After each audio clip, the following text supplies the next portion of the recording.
입니다. 오늘도 변함없는 주님과 평강이 저와 여러분의 삶의 종일 풍성하기를 기도합니다. 오늘 말씀은 에스겔서 45장 1절에서 4절까지 말씀입니다. 제가 읽어드리지요. 너희는 제비 뽑아 땅을 나누어 기업으로 삼을 때 한 구역을 거룩한 땅으로 삼아 여호와께 예물로 드릴지니 그 길이는 2만 5천 척이요 너비는 만 척이라. 그 구역 안 전부가 거룩하리라. 그 중에서 성소에 속할 땅은 길이가 500척이요 너비가 500척이니 네모가 반듯하며 그 외에 사방 50척으로 전원이 되게 하되 이 측량한 가운데에서 길이는 2만 5천 척을 너비는 만 척을 측량하고 그 안에 성소를 둘지니 지극히 거룩한 곳이요 그곳은 성소에서 수종드는 제사장들 곧 하나님께 가까이 나아가서 수종드는 자들에게 주는 거룩한 땅이니 그들이 집을 지을 땅이며 성소를 위한 거룩한 곳이라. 아멘. 에스겔 45장은 이스라엘 백성들이 포로된 삶에서 귀환한 후에 땅을 분배받는 일에 대해서 기록하고 있습니다. 하나님께서는 땅의 분배에 앞서서 먼저 구별된 땅에 대해 말씀하시죠. 백성이 제비 뽑아 땅을 나누어 기업으로 삼을 때 먼저 한 구역을 거룩한 땅으로 구별하여 하나님께 먼저 드리라고 하시죠.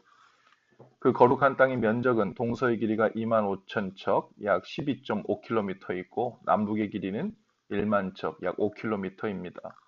그 구역 안 전부가 거룩할 것이라고 하십니다. 그 중에서 성소를 짓기 위해 구별된 땅의 길이가 250m, 너비가 250m, 네모 반듯했고 그 외에 사면으로 25m씩 뜰이 있었죠. 성소를 위한 땅 다음에는 20개의 성읍을 짓기 위한 땅이 구별되었는데 성소에서 수종드는 제사장들과 레위인들의 거주할 땅이었죠. 땅을 제비 뽑아 나누어 준다는 말은 아무렇게나 운에 맡겨 준다는 말이 아니죠. 하나님의 뜻에 따라 나눠준다는 의미입니다. 그리고 백성들에게 생업을 위한 땅을 나눠줄 때 한 중앙에 있는 땅을 먼저 하나님께 속한 거룩한 땅으로 구별하여 드린 후에 그 경계를 분명히 하며 살게 하셨죠. 백성들은 하나님께서 은혜로 주신 땅에서 살았지만 하나님의 성소를 중심으로 하는 생활을 하도록 했습니다. 또한 하나님께서 은혜로 주신 땅을 마음껏 경작하고 자유롭게 사용할 수 있었지만 하나님께 구별하여 드린 땅에 대한 경계는 분명히 지키도록 했지요. 그 거룩한 땅을 사사로이 개인 용도로 사용하거나 사유재산화할 수는 없었죠. 그 땅을 하나님께 온전히 구별하여 드리고 또 그 경계를 지키며 사는 것을 통해 이 모든 것을 주신 분이 하나님이시고 하나님께서 이 모든 기업의 중심에 계심을 잊지 않도록 한 것입니다. 성경에 나오는 기업이란 단어는 영어로 inheritance 혹은 heritage라고 하는데요. 부모나 근친으로부터 물려받은 재산이나 사업을 의미합니다. 그러나 포로 생활에서 막 돌아온 이스라엘 백성들에게는 아무것도 남아있지 않았죠. 하나님께서 땅을 그들의 기업으로 처음 나눠주신 그 땅이 그들의 재산이나 사업 혹은 가문의 땅 등이 된 것입니다. 하나님께서는 우리들에게도 오늘날 기업을 주셨습니다.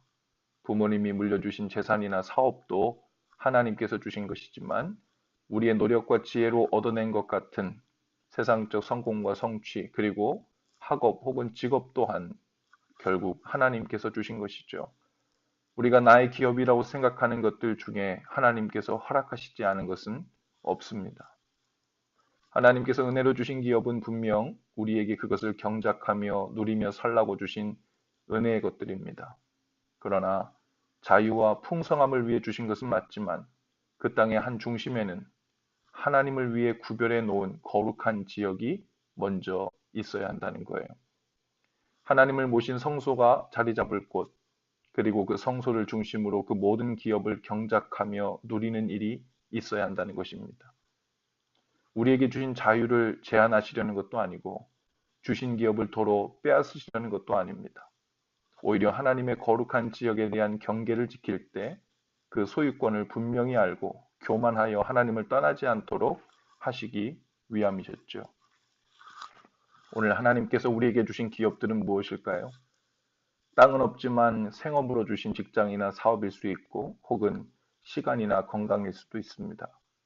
우리에게 주신 기업을 경작하고 누리는 것도 중요하지만 그것이 하나님께서 주신 기업으로 그 정체성을 유지하며 누려지기 위해서는 하나님의 성소를 위한 구별해 드리는 일, 또 하나님을 경외하고 사랑하는 일을 중심으로 사는 일이 반드시 함께 가야 한다는 거죠.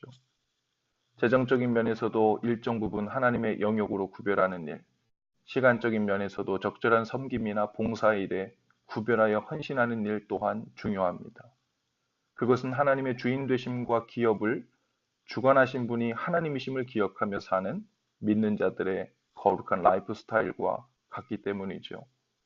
오늘도 우리의 삶 한가운데 한 중앙의 일정 부분을 하나님께 구별하여 드리고 하나님의 임재가 있는 성소 중심의 삶으로 깊이 자리 잡아 가시는, 그래서 하나님께서 우리 각 사람에게 분별하여 또 구분하여 허락하신 그 기업의 은혜가 또 풍성함이 우리 삶 가운데 날로 넘쳐날 수 있기를 주님의 이름으로 축복합니다.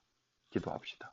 주님, 저에게 주신 하루라는 시간, 필요한 건강과 재물, 일터와 사업장을 기업으로 주셔서 감사합니다. 한 중앙에 주님만을 위한 거룩한 땅, 주님만을 위한 구별된 땅을 중심으로 살아갈 수 있도록 지혜를 주시고 믿음과 용기를 주옵소서. 예수님 이름으로 기도합니다. 아멘. 여러분, 오늘도 예수 사랑으로 화이팅입니다. 내일 아침에 다시 찾아뵙지요.